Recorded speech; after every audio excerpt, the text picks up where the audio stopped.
বর্তমানে গোটা রাজ্য জুড়ে চুরি সহ নানান প্রকারের অসামাজিক কার্যকলাপ রীতিমতো আতঙ্কের কারণ হয়ে দাঁড়িয়েছে। এরই মধ্যে মন্দিরনগর উদয়পুরের কাকরাবন এলাকার জামজুরি দ্বাদশ শ্রেণী বিদ্যালয়ে রাতের বেলা চুরির ঘটনা সংঘটিত হয়েছে। গোটা ঘটনা সম্পর্কে বিদ্যালয়ের প্রধান শিক্ষক দাবি করেছেন, বিদ্যালয়ে আসার পর ওনারা দেখতে পেয়েছেন প্রধান শিক্ষকের কক্ষ থেকে শুরু করে অফিসের মূল কক্ষের তালা ভাঙা এবং একাধিক আলমারি ভেঙে রয়েছে। পাশাপাশি তিনি জানিয়েছেন, প্রধান শিক্ষকের কক্ষ সহ অফিসের মূল কক্ষ থেকে দুটি কম্পিউটারের পাশাপাশি আর কি চুরি হয়েছে বিষয়গুলো পুলিশ আসলে তদন্ত করে দেখা হবে, এমনটাই জানিয়েছেন প্রধান শিক্ষক। শুনলাম জামজুরি এসএ স্কুলে আমি প্রধান শিক্ষক, শুনলাম যে আমাদের এসে দেখি যে দরজা ভাঙা,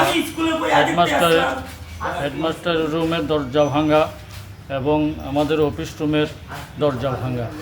ভিতরে দেখলাম অনেকগুলি আলমারি ভেঙে ফেলেছে।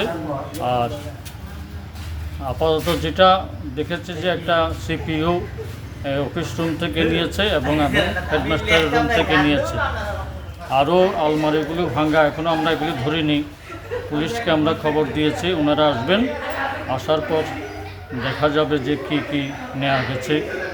ওনারা আসলে আমরা তারপর এগুলি দেখব, আরও আলমারির ভেতরে কি কি জিনিস আছে, এগুলি কোনটা খোয়া গেছে কোনটা যায় নাই। শুধুমাত্র এই জামজুরি বিদ্যালয় নয়, ইতিপূর্বে রাজ্যের একাধিক বিদ্যালয়ে কম্পিউটার বা কম্পিউটারের কিছু যন্ত্রপাতি চুরির ঘটনা সামনে এসেছে। এগুলো নিয়ে প্রতিনিয়ত আতঙ্ক তৈরি হচ্ছে। এইভাবে স্কুলের কম্পিউটার চুরির পেছনে গভীর কোনো ষড়যন্ত্রের গন্ধ নেই তো? প্রশ্ন কিন্তু উঠছে তা নিয়েও। Bureau report, news now.